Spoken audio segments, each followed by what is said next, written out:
Go. Okay, let's begin on the basics. So when you open up Studio, you should have something looking like this. Let's just open up the basic. Let's get started from here.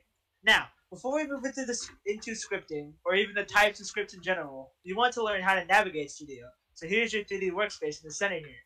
You have an Explorer, and you have properties.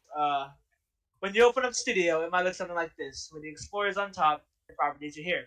I have my properties open up here because when you insert a part, you know there's a lot of things you can change. You can open up these submenus here and whatever. Anyways, let's. All right.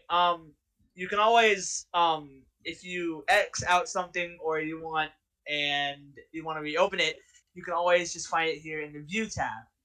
That toolbox. It's open over here in the home area and the output.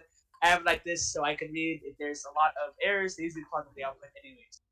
Alright, so now that we've done that, let's get into the types of scripts. So there are 3 types of scripts, so just type in the script here. So there's the main script, the server script, they're just called scripts. They're called scripts. So what they do is Really there's 2 sides to a game of Roblox. There is local side, and then there's a server side.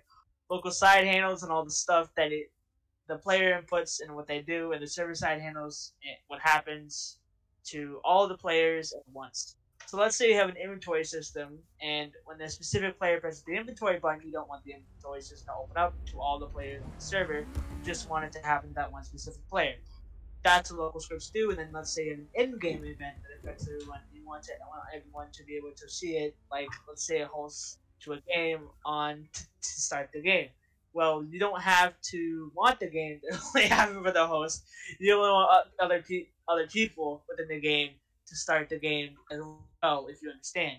Anyways, module scripts, they're usually used for organizing, and they're a little complicated. We'll get more into that later. You can always read about the different things here in the developer forum or the developer hub. You can always search something. So let's say we want to learn about the module scripts. Well, you can just find the API reference, and this will give you all the properties and all the functions you can do, and it will give you a brief overview of what you want. And yes, all right. Developer forum is for basically all developers can post their problems here, their feedback. Roblox posts their updates and some resources and all that good jazz. All right. All right. Now let's insert a script. We'll start off with scripts since they're pretty easy to learn.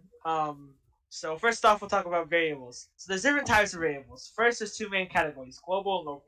I won't go too much into the I read too fast. I won't go into too much of their details. Basically, what you'll mostly be using local.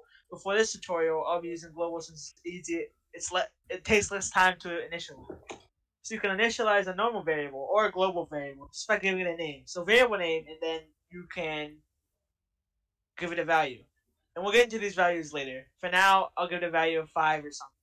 So that's the name of the variable. We've just given it a name, variable name.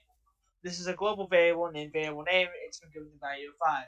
Now we can make it a local variable. So local favorite snack or something like that. Cheese and a local. This is how you instantiate or initialize a local variable. And so that's how you do that. You can always read about more of them here in the developer data type section here. We'll probably do that. Oh, that's the fucking track. Okay, whatever. I tripped up a lot because I was reading too fast. But overall, I read it. How did I do?